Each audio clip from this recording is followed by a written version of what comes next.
Olá, turma, espero que todos estejam bem. Hoje a gente vai entrar num conteúdo novo. A gente vai falar sobre as maravilhas da arte. Como nós vimos, nas nossas aulas, desde o começo lá do ano, a arte e a cultura são uma parte importante do desenvolvimento do ser humano.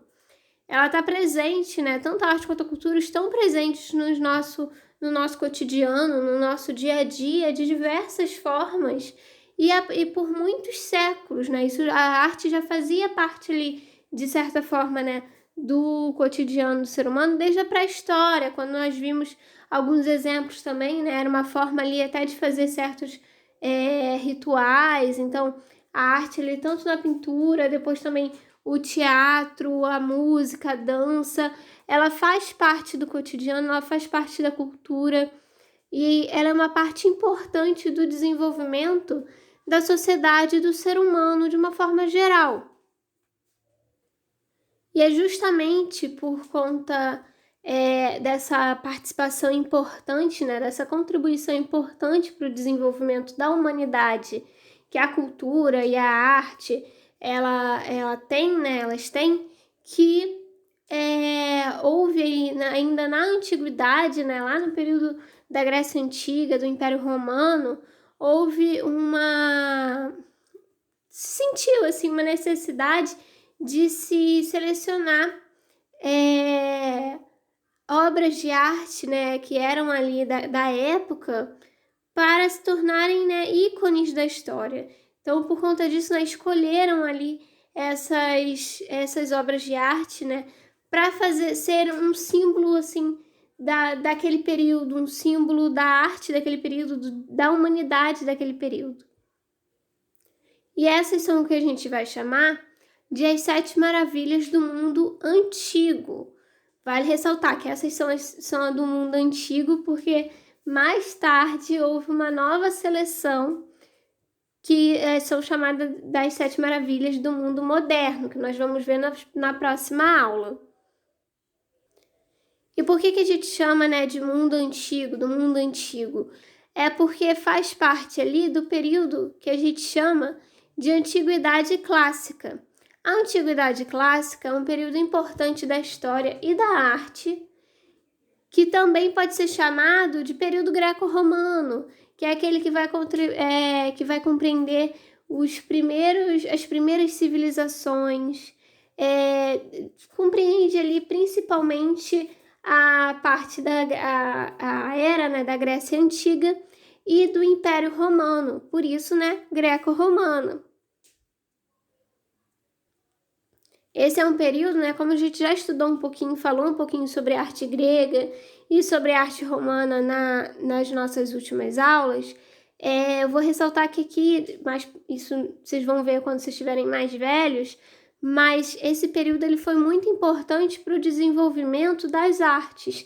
Então, a gente vai ter o desenvolvimento do teatro na Grécia, por exemplo, o desenvolvimento da escultura de uma forma, tanto na Grécia, mas também de uma forma mais realista no período do Império Romano. Tem ali o desenvolvimento, também vai ter criação, o desenvolvimento da técnica do mosaico, o desenvolvimento da pintura, dos afrescos. E esse período foi tão importante que outros estilos, outros movimentos, mais para frente, mais tarde, se inspiram nesse período da Antiguidade Clássica para criar ali os seus conceitos, se baseiam nele, para ter as suas características. Então, para vocês terem uma ideia, esse período aqui, ele envolve ali um período da época de Cristo, ou talvez até um pouco antes de Cristo também, e estilos que nasceram ali entre o século XVI e o século XVIII, como o Renascimento, o Neoclassicismo, eles vão se inspirar nos ideais, nas características da antiguidade, da arte feita durante a Antiguidade Clássica, para criar seus próprios conceitos, criar as suas obras, desenvolver suas características também, vão se basear na arte feita nesse período, antiga, bem antes assim do que estava sendo feito.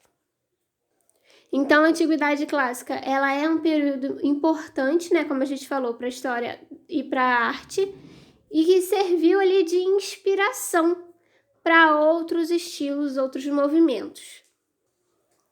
Bom, agora focando na questão da lista, né? Essas 7 maravilhas, elas são obras artísticas e arquitetônicas, porque a arquitetura, ela faz parte da arte também.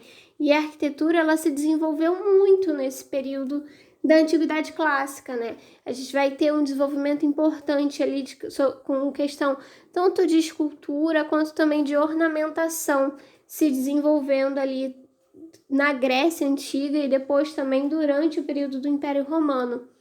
Então, eles essa lista, né, provavelmente, assim, pelo que se encontra de registro, ela é atribuída ao grego Antípatro de Sidon, e ele vai escolher ali, né, selecionar essas obras artísticas e arquitetônicas que ele considerava ali, baseado, né, também na opinião de outros pensadores da época, que ele considerava que eram dignas, né, de serem reconhecidas como ícones da arte e da humanidade daquela época.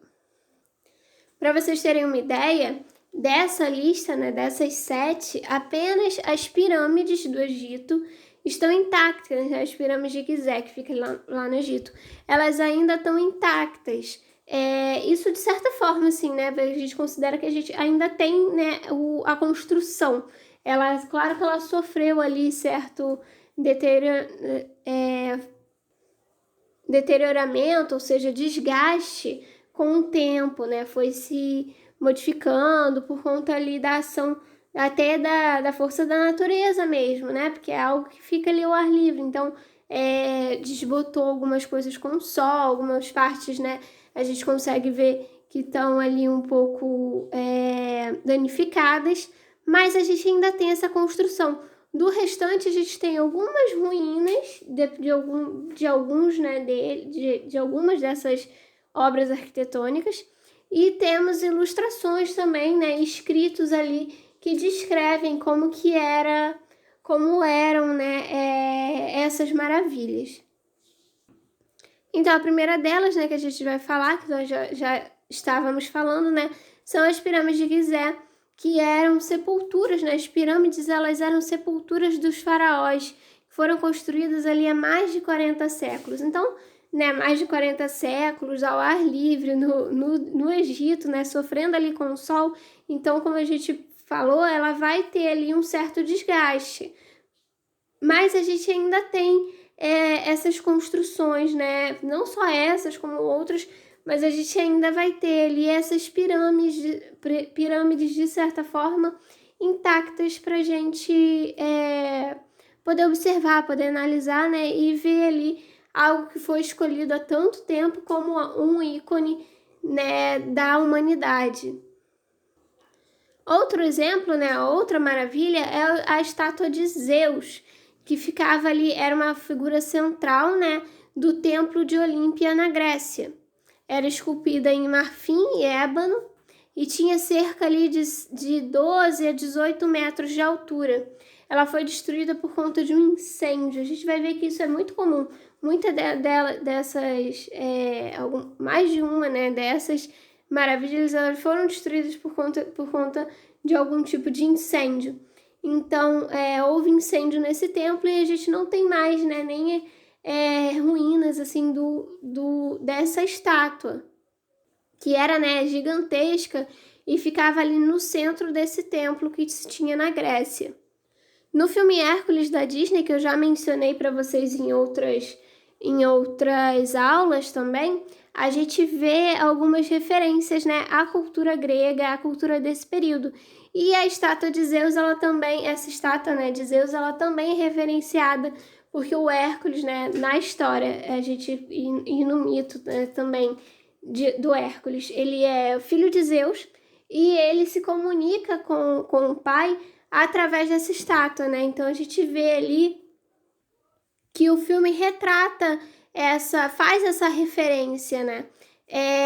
A gente percebe que tem algumas diferenças do que é feito ali, mostrado no desenho animado para o que era. A gente tem nas ilustrações ali que mostram como provavelmente era a estátua original, mas a gente consegue perceber, né, que eles retratam essa questão de ser uma estátua que ficava ali, que era gigantesca e que ficava ali no centro desse templo grego. Prosseguindo, nós vamos ter os jardins suspensos da Babilônia, que seriam ali, né, pelo que se tem, né, dos registros escritos, seriam 6 montes de terra artificiais com o terraço arborizado e que tenha sido feito, né, como uma homenagem do rei Nabucodonosor para sua esposa. Não se sabe ao certo quando ele foi construído, né? Como eu falei, algumas por serem tão antigas e por terem, né, sido destruídas por algum motivo, a gente não tem muito registro para saber mais detalhadamente, né? Então, a gente tem essas imagens, essas ilustrações como uma simulação do que provavelmente era, né? Quando eu falo ali que eram montes de terra artificial, é porque eles fizeram, né, os montes de terra, né? Não eram montanhas ali naturais, né? Foram montanhas, né, feitas com terra de verdade, mas as montanhas, né, os montes de terra que eram artificiais porque não eram, já não estavam ali desde sempre, né? Foram as pessoas que foram lá e juntaram a terra para poder fazer essa construção, né?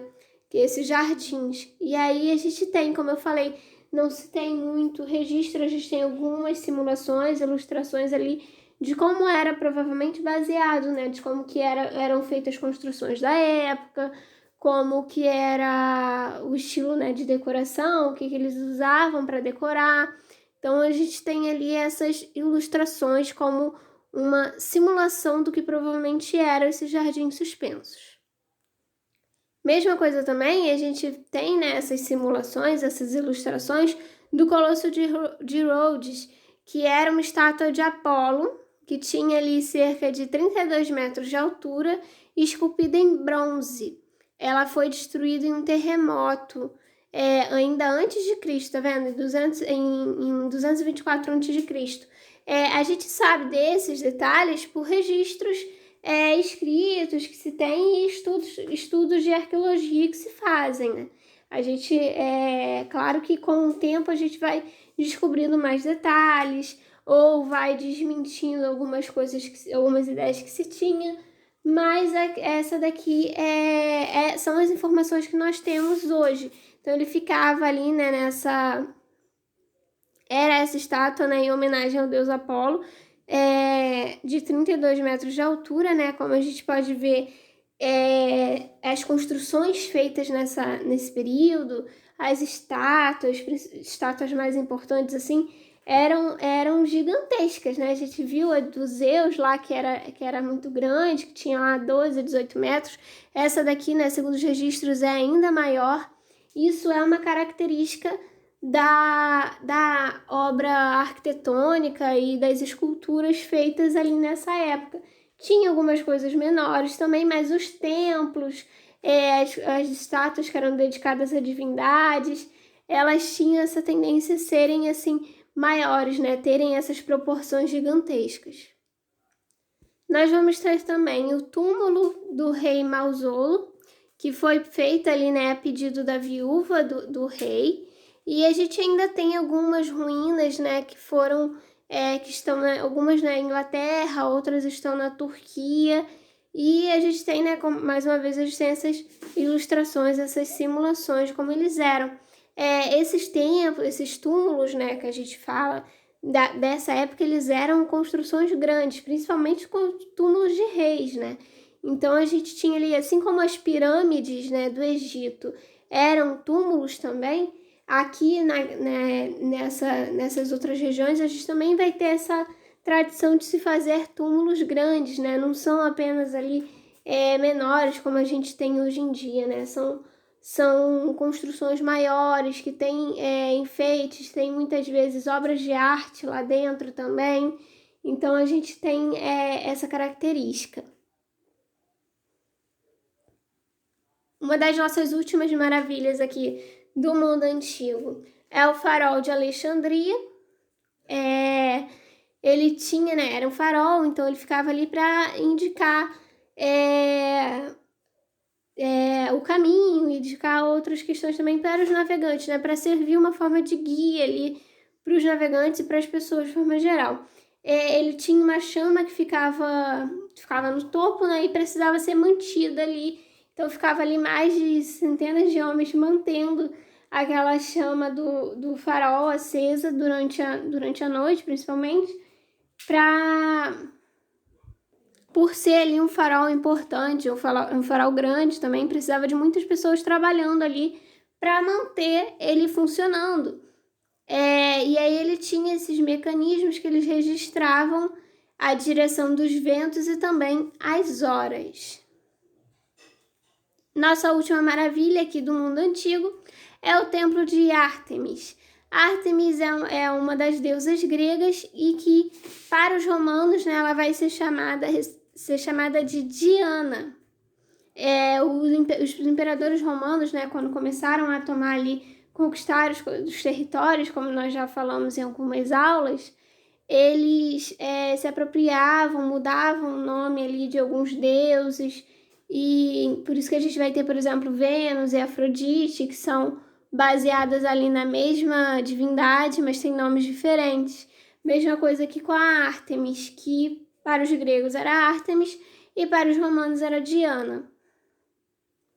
E a gente vai ter, né, esse templo, e dentro desse templo tem ali estátuas, obras de arte, estátuas de ébano, de ouro, de prata.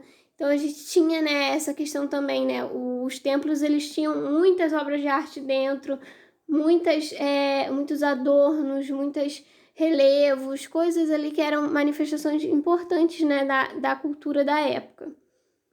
E ele foi destruído porque ele sofreu um incêndio causado por um maníaco, que, como a gente já falou, né, incêndios também eram bastante comuns, e esse aqui foi causado aí por conta de uma pessoa, né, um maníaco que botou fogo no templo. Então a gente tem ainda algumas ruínas do templo. Essa daqui é uma ilustração de como ele provavelmente era.